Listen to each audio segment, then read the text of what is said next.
Long-awaited Stranger Things Season 5 is officially here, and while we do not have the entire season, we at least have the first 4 episodes in Volume 1, and yeah, it's perfection. What's going on, buddy? Welcome back to a brand new review for Stranger Things Season 5 Volume 1. I just got done finishing it right now, second at 6 p.m. my time. I started binging this thing and could not stop. Didn't want to stop, just wanted more, and I want to keep chugging along. In fact, I'm already excited to start my next rewatch of Volume 1 already tomorrow with my wife because she's going to be very excited to watch this series. And yeah, this was incredible. This is incredible. As a very much a huge Stranger Things fan, and as someone who just finished binging seasons 1 through 4 once again, I'm ready to say, and I think if this show really sticks the landing for the finale, that this is top 10 TV shows that I've ever watched in my entire life.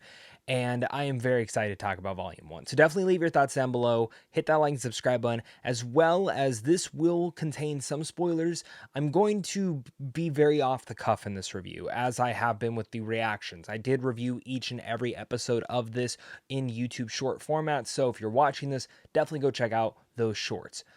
But there's a lot to talk about.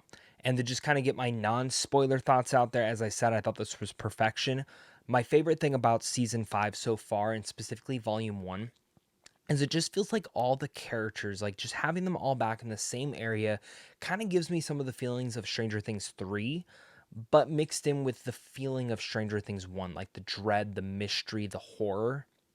And Stranger Things 3, one of my favorite things about that season and why it is currently still my favorite season is because all the characters are together for the most part, working together in harmony and bringing that all to life. And that was the only thing that I think season 4 was missing.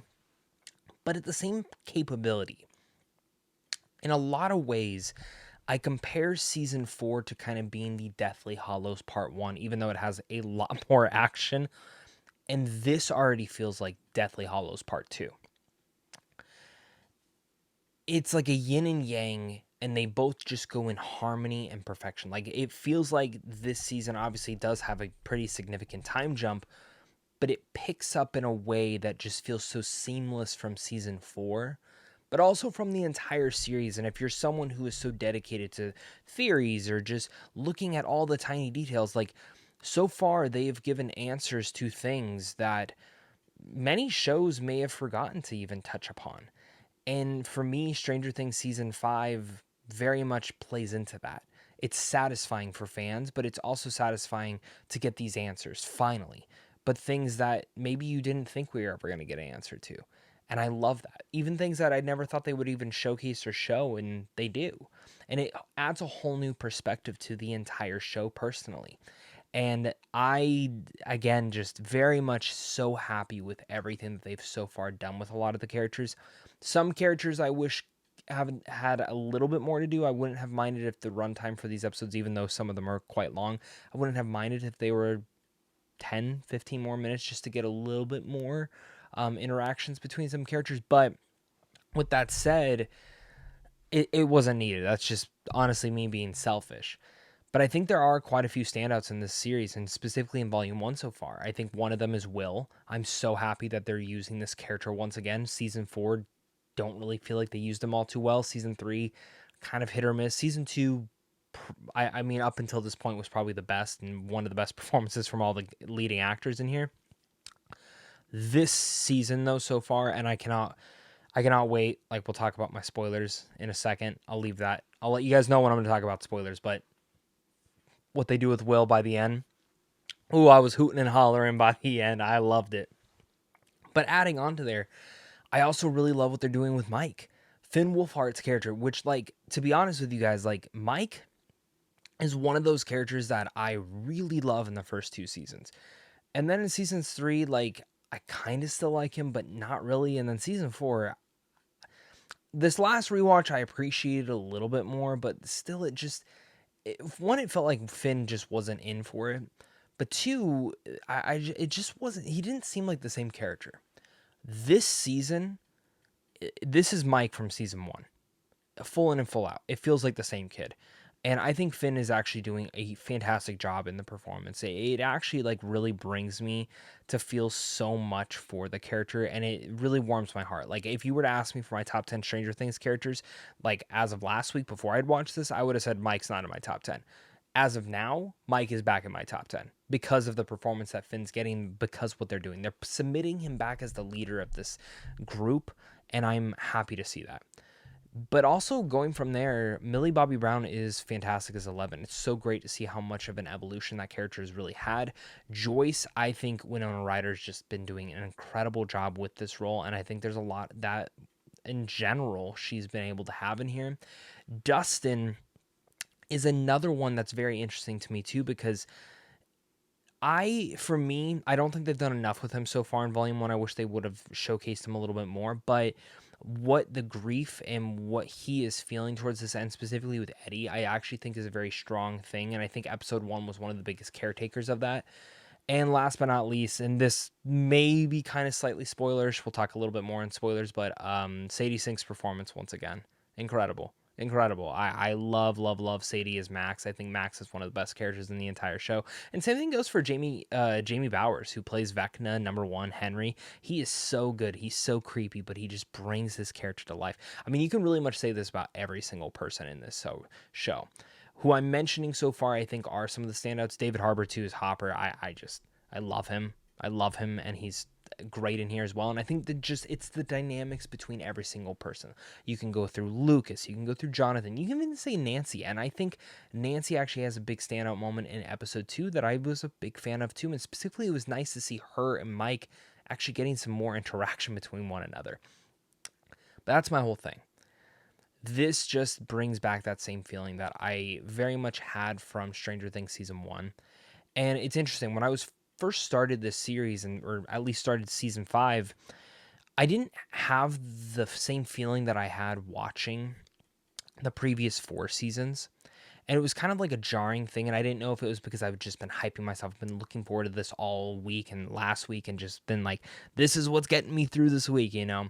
Love hanging out with my wife, love hanging out with my son, but they both knew, like, this is, dad needs some de-stressing time.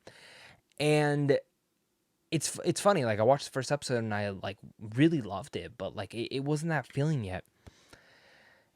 And it took till, like, about episode 3 for it to kind of hit me of, like, it's like such a somber moment that, like, this is it. And I didn't expect to feel that way watching this. I didn't expect to feel like a little sad that, like, I'm almost done. Like, I don't know if you guys have ever played like a video game or seen a movie that you're so anticipating, or even a show, and you watch it and there's this like pitiful, depressing feeling deep in you where you're like, oh, that's it. And that's kind of like what I felt watching this, and not in a bad way, just more of, wow, I've watched this show for so long and they're really tying it all together, which they're tying it together in honestly a perfect way so far. I think for me, if I were to give any nitpicks, like I would say the Steve and Jonathan storyline, I need to see where that goes. That's either going to go into the category of I'm annoyed with that direction they took that, or okay, I'm kind of liking this. Because it's actually really interesting to see Steve's progression in here. Feels a little bit of a backstep from the last 2 seasons, but in the same capability, this feels more in line of the Steve Harrington that we had in the first 2 seasons, which is like what's so interesting about this season in particular is like so many of the characters, like it's like they've taken the best element of the character from the season that people love them the most in. So like you take, everyone loves season 1 Mike the most, so that's like the Mike that we have now. And in ways it's kind of jarring, but in ways it's just like as a fan, like makes me so happy to have. And maybe you guys disagree with me on that, but I'm really feeling that for every single person. Like any of the choices that I didn't like about Jonathan season 4, it's like, oh, this kind of feels like Jonathan season 1 and season 2 now. And some characters are very much been streamlined the same way, so they feel the same, but like there are some in here where I'm like, this feels a tad bit different, but I'm still liking this. But for me, just to add in a little bit more, Stranger Things Volume 1 for Season 5. The visual effects, too, incredible. Just immaculate what they were able to create, specifically with how much time you get to spend with the Upside Down. But also, it's the action set pieces. It's how much more confident I felt that the Duffer Brothers felt in writing this. And it just feels not rushed in so many degrees. Like, it just feels like they're just taking their time telling this story, building it out to where every episode makes you want to jump into the next one because of a reveal, because of something that occurs. And I will say, like, the opening of episode 2 might be one of the best openings of any Stranger Things episode ever.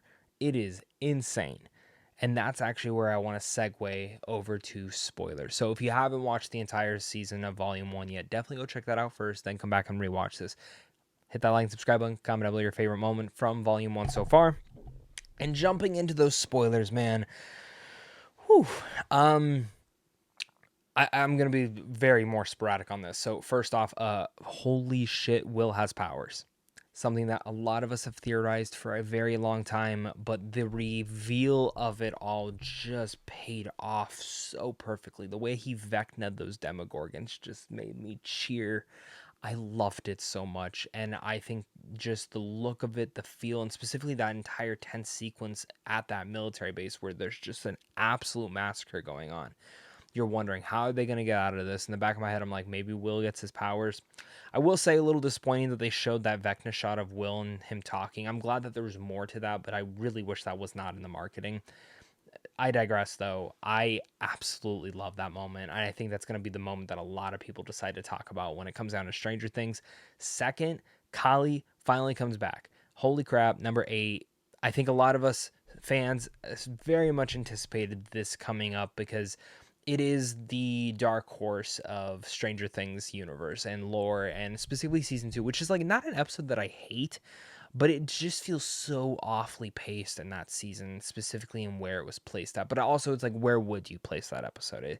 It's a tough episode to place into here. And number 8 is an interesting character that I liked, but I'm curious to see how they bring her more now into the fold here.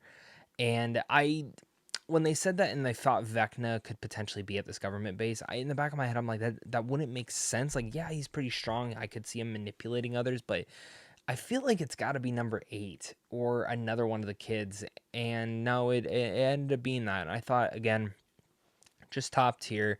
So good. Love that moment of the reveal. And I love Elle's reaction. I love Hopper's reaction. Because genuinely, I was thinking, I was like, are we going to end on a big death here? Is Hopper actually going to die? Ended up not dying. But they were playing that up. And I thought for a second that that was actually going to happen. And I was actually ready to be very shocked because I went into the season not thinking he was going to die at all. But yeah, Kali, her reveal, so good. And I think that's what makes this so anticipating is that now you have 3 characters with powers that could potentially go up against Vecna. So now we got an all-star team. But I want to pose one more thing. Obviously, 11 and Kali, we kind of know how they got their powers. But like Will, why does he have powers now? Is it because he's been so entrained and entranced with Vecna and the hive mind? And that has kind of rubbed off on him and gotten him those powers? Well, now I want to pose the question. Does Sadie Sinks Max, who I imagine in the next 3 episodes, once we get volume 2, will get out of this dream world? Does she, which, by the way, absolutely loved Sadie Sink's return in here. I love Max, as I was stating earlier, and I'm so happy with what they were able to do with her in here. I think that reveal was top tier, perfect, made me smile with such delight. But does she get powers? Because she's been so inclined with Henry Creel's mind. I think that would be interesting. I also think it would be interesting if Holly got powers, because I'm assuming she's going to get out too. I don't know. But I wouldn't be against Max getting some powers. I think that would be pretty sick. Either way, I thought that was fantastic. And then jumping into episode 2, the opening, I thought Ted and Nancy were dead. And part of me even thinks that Ted should have at least died. They got fucked up by that Demogorgon. And that Demogorgon was taking no one. He was throwing Holly across everything. It was intense. And I think that's what makes episode 1 so good, is the way that it ends and just plays right into episode 2. And each episode just very much builds on the last. And especially as you start to learn the reveal of who is this imaginary friend of Holly, we kind of all assumed it was Vecna, but he's using Henry's, his original face. And there's so much to still learn about this character. Why is he afraid of this cave system and his own memories? I am really fascinated to see with what they have, because now we technically just have 4 episodes left. 3 in the next volume, 1 on New Year's, and that's it. So where does this all take place? Where does this all go? Because from the trailer, that was I mean, a lot of there's some scenes in there that I know point out to different little things and other volumes, but like a lot of that trailer feel like it focused on volume 1. So now I feel like we're kind of going to that uncharted territory where I really don't know where this is going to go, and I don't think I'll watch any more marketing because I'm just so interested to see where this goes. We don't have to wait too long. I think for me, I actually still will sit here and tell you that I definitely think after finishing this should have been a binge release or a weekly release.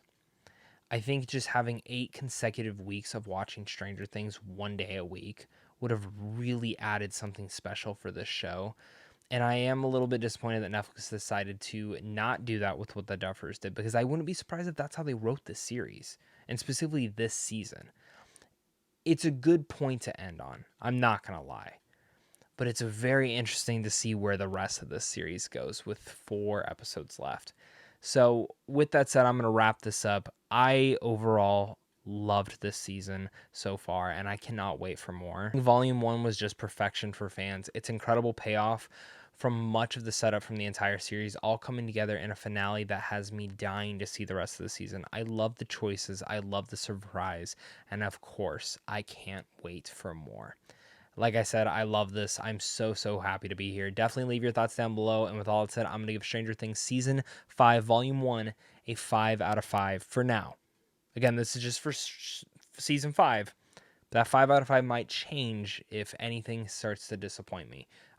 They would really have to screw the pooch on this, but I'm a big fan. Let me know down below your guys' thoughts. And of course, until next time, stay classy.